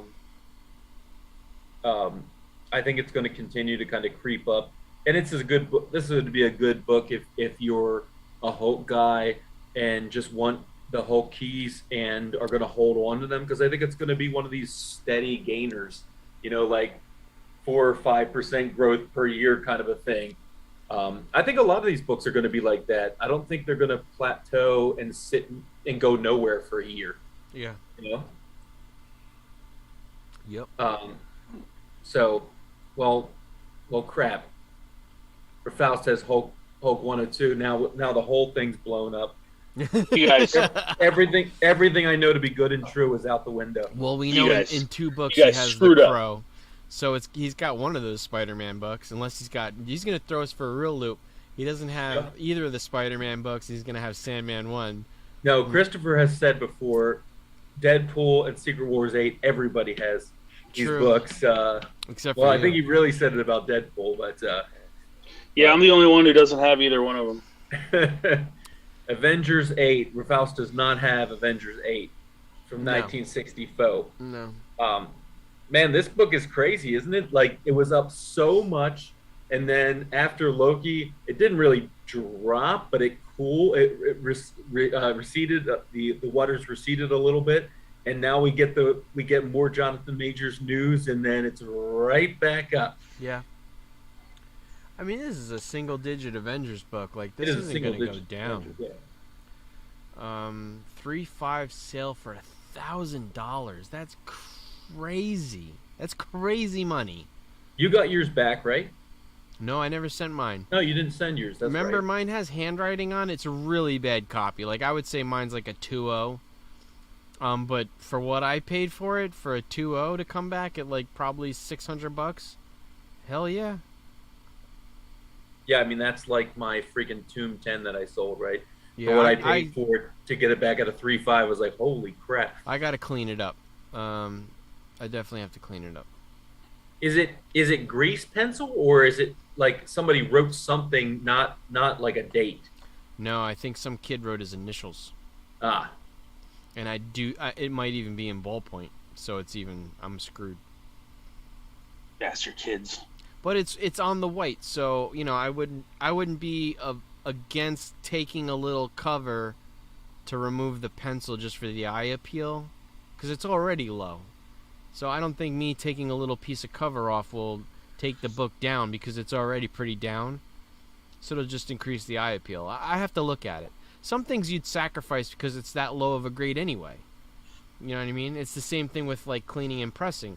Like Ian just brought me this comic that he said there's only 6 of, and it's because he played Contest of Champions at video games. So he's got a book that he got back as an 8.5, and the grader's note says that the bottom right corner was creased, which it is, but it's got those horrible boundary tears down the spine. Yeah. And I told him, and Jimmy was right there with me, and I said, Jimmy, what'd you get back for your She-Hulk? And he's like, he got an 8.0 or an 8.5. And I said, I think Ian, even though it's not in the grader's notes, I think he's killing you on those boundary tears. Yeah, Jimmy got an 8.0, and 8.0. It was a 9 shave with the corners of his. Yeah, it's She-Hulk a 9.8, 9.8, everything else except that spine. Crazy. Which is crap, because that is how the book is manufactured. And I guarantee you that the 9.8s from like graded 2 years ago have the same exact Erod, when that book is known for it, they ignore it. Like, I think that quality of paper is just known for boundary tears. So I remember back in the day, it was just like, it was part of the printing process, so they didn't hit it hard. Now it's like they're brutal on it. Yeah, it's now crazy. I'm afraid to send in a couple of my Throns because they have the boundary tears. Well, and the Thrawn has a heavier cardstock cover too, so it's, I mean, my parents were in adjacent industry to printing. Jimmy and I, we scored paper for most of our childhood. Like that's what happens when you score cardstock. It whitens on the edges. That's just how it is. What do you guys think about this cover? I've always liked this cover. I think the Kang cover. I think the big knock is that there's way too much wording in the Arrow and in the other box. I think I would rather see the opposite. I don't like the cover. I think I would rather see Kang coming at me and see because I already know the other characters. I want to see the new character. That would be my choice. If I was drawing it, I would rotate it 360 degrees. I'd want to see Kang coming at me from the left and see the backs of the heroes. You know what I mean? This cover always reminds me of like the Ghost Hunter shows when they put all the lights up to see if there's any movement. Yeah, I mean the force field thing. I get it. You're right. There's a lot of words going on too.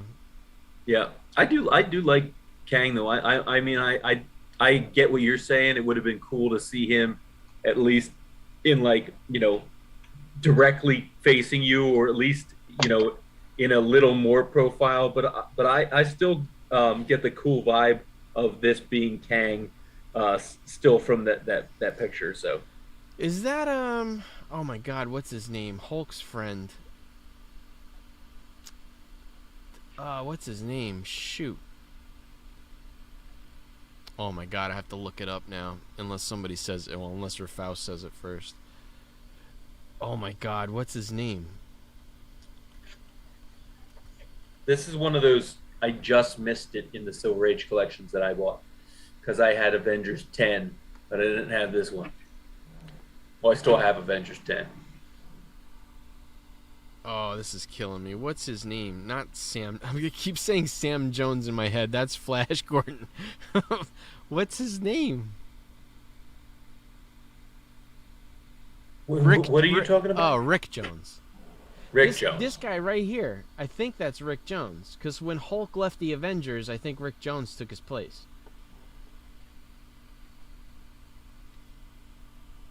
I'm like, because who's this redheaded dude in a suit? I think it's Rick Jones. Yeah, that would work. I believe he is a redheaded dude. Anywho, I would rather see Kang. I know the other guys by now, Yeah. I still think I think it's probably getting less likely that the Silver Age collection I bought, I think those kind of collections are getting a little less likely because guys have to kind of be in their 60s for them to have been kids to have those books, and they've had to survive. Unfortunately, you're talking about people passing away and family Yeah. members not knowing what to do with these collections, or they have. I mean, obviously the youth is driving the markets now, so now you got the kids of these people that are passing away that are a lot more savvy than they would have been Sure. in the past. Well, and they they have the internet, right? Like all they have to know is Yeah. have the smallest modicum of the idea of a side hustle, and they can use the internet, So Yeah. So I think you're waiting for a living member of somebody who is a comic collector that is in desperate need of money. Well, it's interesting because like the collection that I bought, right? He was fairly affluent. His kids have done well for themselves, and they had no interest in them, like no interest in them at all. That's kind of the thing that I'm coming across. across. Even people that come into the store, like it's older people whose children have no interest in comics at all, and they would rather see it. They would rather it be money than them passing away and being sold off for nothing. So they'd rather be in control of how their the collection goes forward or where it ends up. And to some degree, I think like so something to you or I that we might think, oh, this is nice. This is probably worth $6 to $10,000, right? Like some people I think there's a lot of people now who, if they realize how much work it's going to take or how much education it's going to take to even realize $6,000 to $10,000, it's honestly not worth it to them. So they will take it to a comic shop and just get what they can, because they can do that in an afternoon as opposed to learning a new language basically in becoming a comic guy. So all right. Well, we know Rafaust has Crow 1. You don't see this book everywhere, that's for sure.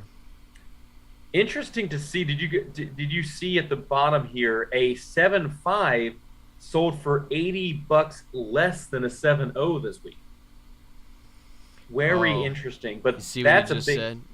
That's a big jump. Crow is flawless, but I'm scared to death to send it off for grading. I totally. I don't blame you. I don't blame him either. That's why I'm not sending off my Ninja Turtles, my second print, my number 1. I'm so scared that they're gonna screw it up. It's the type of thing that you all they have to do is because hand off in Florida. Just like this one, it's a full black cover. If they put a ding or they mishandle it and put a color breaking spine tick on there, I'll kill them. I'm fairly certain CGC uses our books as like plates for lunch. No regard whatsoever. Rafaust, I don't blame you one bit. This is a book that you certainly see that difference. I mean, the jump between a 7.0 and an 8.0, or the difference between a 7.5 and 8.0, we're talking $400 in that grade, and then a 9.6, $3,900. So this isn't even the first appearance of the Crow, which is crazy. Right. Well, this book though outpaces Caliber by a long shot, though. Does it? Oh yeah, in terms of value, yeah. You can look it up on GPA. This I guarantee. I don't know if it's like 2 times, but it's significant over Caliber.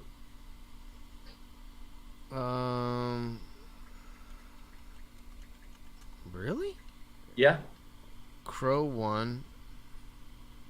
Let's just say a 9.8. Oh, I gotta sign in. 9.6. Let me just log in real quick. The next one Rafaust does not have, but we do know Dolph has it. I do. And Dolph might actually be the 7.5 sale that's on our screens here.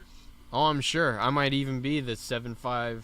Yeah, that you might be this 7.5. I might be. That'd be funny. So a 9, wow, a 9.8 Crow 1 is $15,000. A 9.6 Crow 1 is $4,300. And it's Caliber 1, right? I don't know which Caliber it is.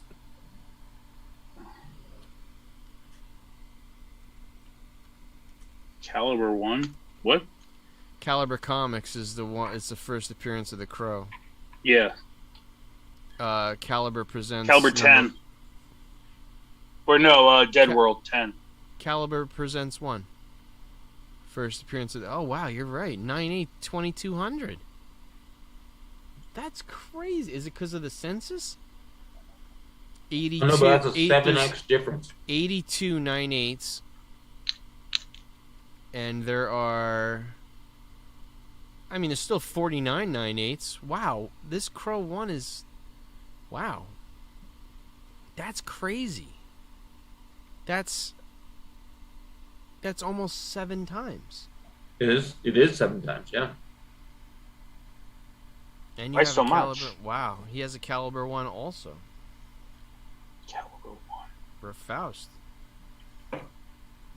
He's more than an amazing Spider-Man collector. I gotta watch more of his videos. But yes, for Faust, do you have an Avengers 69? I think not. Touche. That's great. Yeah, I mean, if you can find that ghost of a book, obviously. I'm still on Crow 1? Yeah. I mean, yeah. I only see him at cons. I don't see him out in the wild. For Faust, did you get yours at a con? Or did he even get it? Did he get it off the newsstand back in '89? So here's the question: is that 7.5 your sale? I have to look.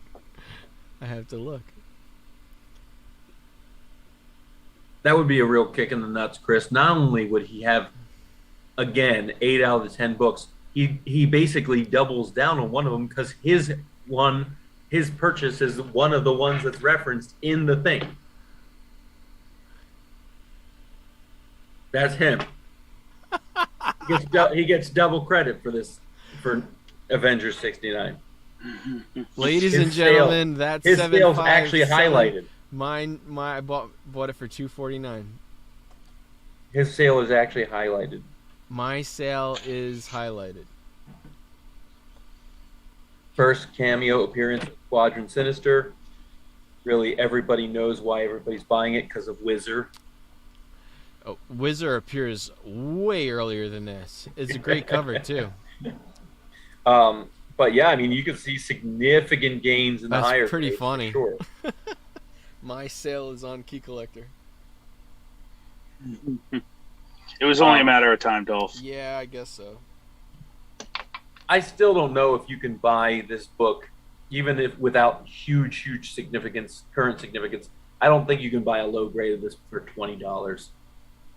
Yeah. All right. Well, if I find it, I'm buying it. I mean, If yeah. I find it, I'm buying it. 60s comics, anything in the 60s, I'm buying it. Anything. I think these though are what I am seeing. If I see Silver Age books like this, I'm seeing people for filler issues. They just have them all like 40 or 50, $40, $50, even ones without any kind of key significance. And so I think people are pricing them because they're pricing them at the. I don't have to get rid of it, but if you really want it, you can pay this much for it kind of price. It's the FU price. Because they just know that the likelihood of them being able to put it back in their bins is getting less and less. Secret Wars.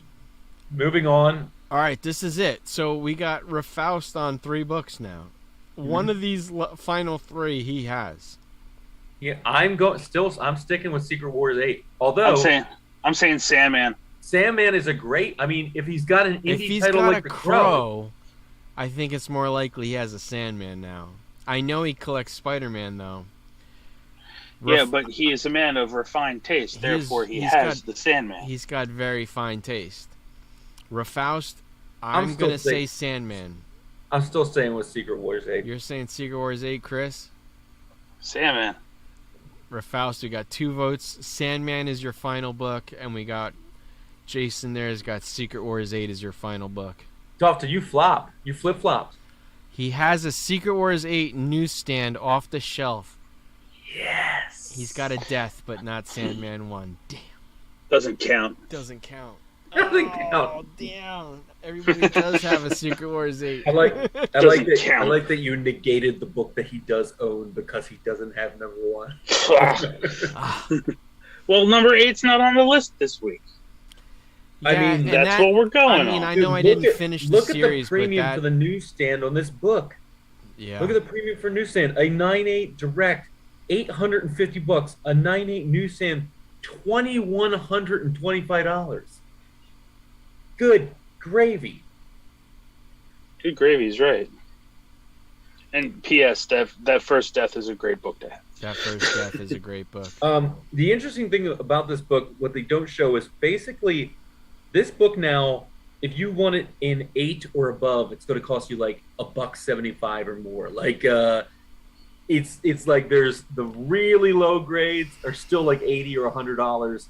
I swear to God, you can't find this book for $20 unless somebody prices it incorrectly, like the one I purchased. Because other than that, it's not a $20 book anymore. You're gonna find them though. They're gonna be out there. Yeah. And when you do, buy it. Yeah. Yeah. Sometimes somebody else has a chance to buy it for $2, like on Saturday. I just Or don't Sunday. understand it though. I mean, don't understand this. This book. It's been like it's Gaiman. He's like revered. This is an amazing story, and only now is it like really get like because of a stupid show. That's how it works. I hate it. It's also because the show just came out. That's the Yeah, it'll weird drop. part is that like we said, we've been talking about this book for over a year and a half. They've been filming this thing and producing this thing for 2 years now, and yeah, you wait. The show just ended, so wait 2 months and buy it then. Oh yeah, the traction will die out. Everybody will stop thinking about it. You'll be able to grab that book. Definitely. Again I mean, Chris, I know I is haven't finished it, but it is definitely yours graded? deserves a second season. Is yours graded? No. Really interesting to see how I mean, we don't really need to say anything more about Secret Wars 8. You know, I think it is really easy to see a 7.5 sold for $206, an 8.5 $236, a 9.0 $255, a 9.2 $250. So they're just like those. That's what is that? 7.5 8.0 8.5 9. You're getting a 9.2. 9 too.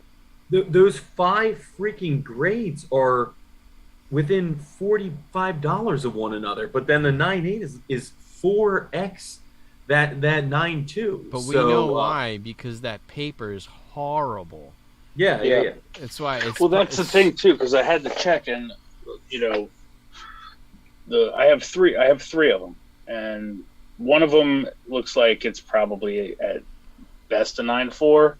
The other ones are like untouched. See what Go Collect. I just want to see the census on it. How cool was that? How they made the cover when I sent you guys that. Yeah, it is pretty. Yeah, that was awesome. awesome. That was a really cool picture. Yeah, There are 1,047 9.8s. Wow. So there, 9.8 is average $1,042, and a 9.6 $393. And how many 9.6 are there? 1,200. Oh, so just about the same as Just about the 9.8? same. Somebody actually graded their 3.5 version of this book. There's one beater out there. Some guy's like, I want my Sandman graded. That's pretty It's funny though. We talked about this last week, and Dolph, you were right that it's still the DC crest on issue 1. It's not not Vertigo. Say it again. I thought not Vertigo. Sandman was Vertigo imprint, and Chris, didn't you say the later ones are Vertigo? Correct. But issue 1 still has the DC seal. I thought Go Collect was gonna start doing raw prices. This is still CGC only. No, Cover Price has. Cover price has raw. Oh, Cover Price is the one teaming with CLZ. Yeah. Correct. Oh, I thought it was Go Collect. Go Collect is the No. one that dropped them. And Duff, I gave you my Cover Price login if you want to check any of that stuff. Sure, thanks. Did you have my GP analysis login, right? I think you sent it. I'll give it to you again. Anyway, off to number one. Then Off to number one. Then it's bedtime. Faust doesn't have this. Dolph has 27 copies. Chris and I are going trick-or-treating at the house. Uh-huh. I actually think I only have I think I have 2 copies. You lied.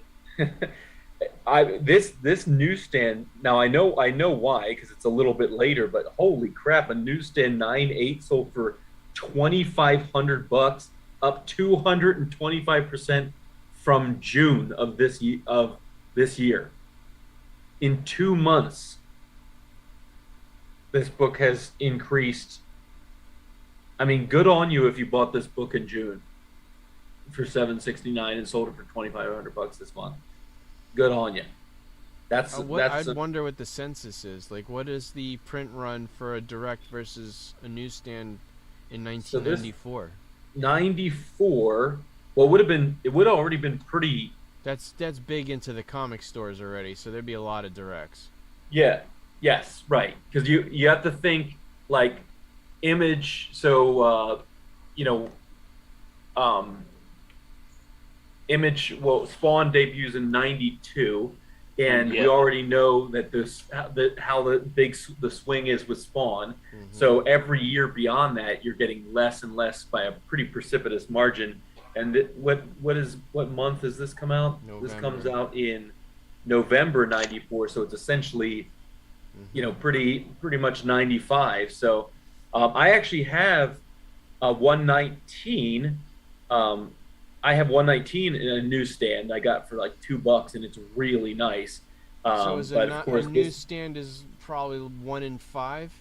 What's that? A newsstand there's like 1 to every 5 directs. Something like that, yeah. I mean, every year past, what's the kind of the where they cross is like 86 or 87. I gotta look at the graph again, because the graph is always. I think it's 86 is when they kind of is when the graphs intersect. So, I'll bring it up on the screen because everybody should see it.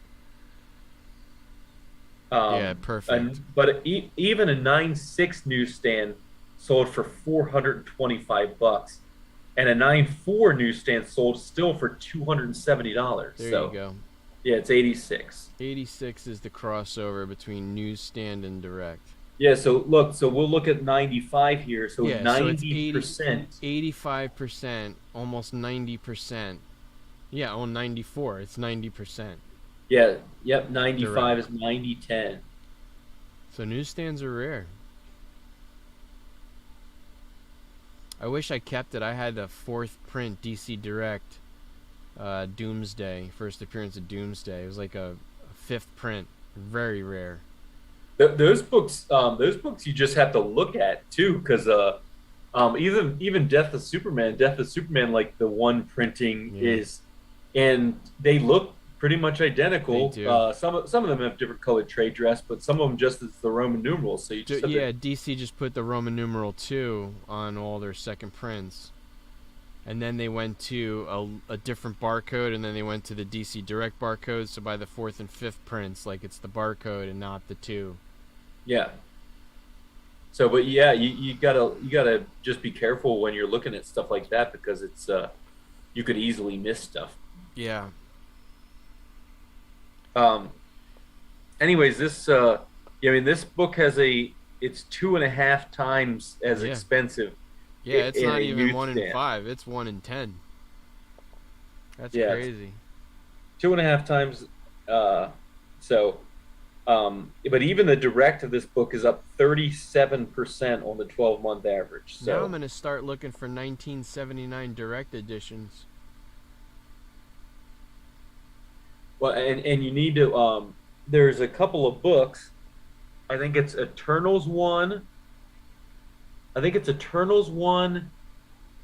Um, there's a couple of books that were only released. They were released as promotions, and they're only directs, or something like that.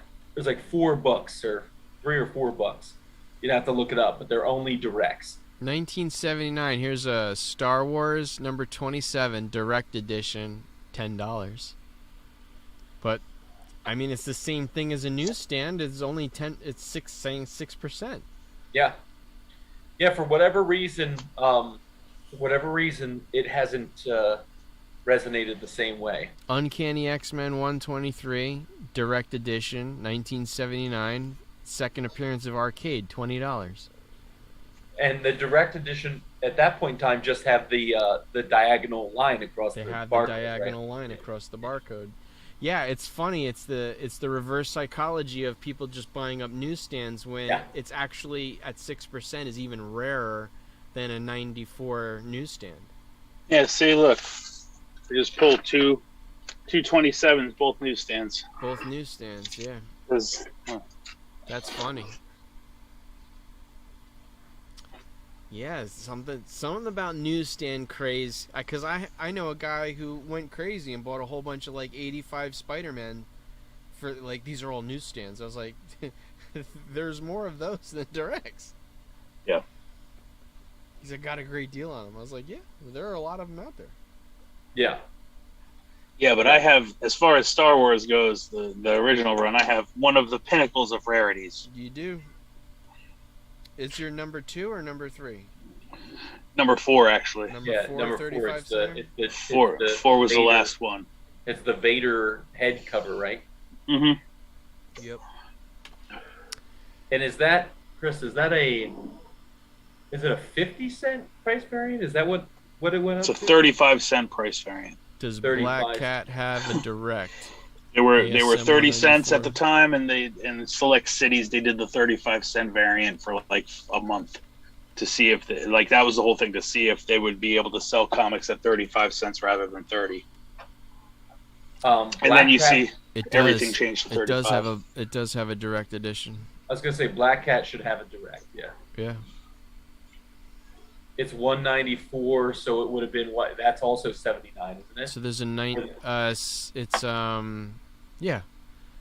So 92850. Somebody's got one up for 80590.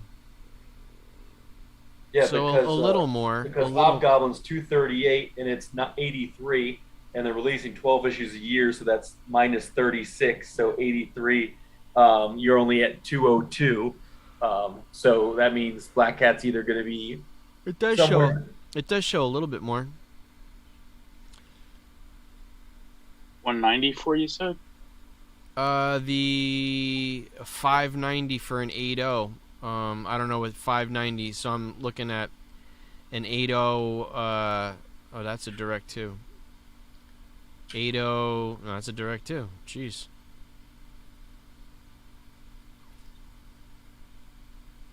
Well, yes. So what did I say? 590. Direct and newsstand. So an 80 newsstand 420. So a little bit more, 10% more. No, 20% more.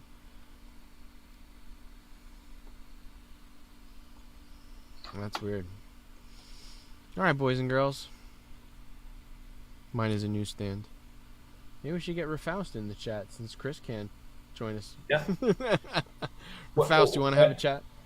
When do we want to do our top 10 or top 5 books in our collections? I'd need a little time. I'd like to have Jimmy there too for that. Yeah. So yeah, we can. I just need a little bit of time to go through my books. I don't even know what my top 5 are. I know what my top 3 are. I think I know what your top 3 are. Well, I know 2 of your top 3. No, you know my top 3. Your AF-15. Yeah. Your first Doom. Yeah. Would you call your Spotlight 5 your third? No, my 110 Strange Tales. Oh yeah. Okay, that makes sense. Yeah. Yeah.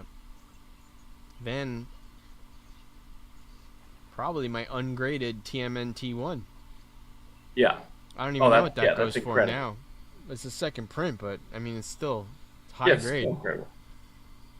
Plus I do have those those two Ahsoka Tanos are only like 1,000, right?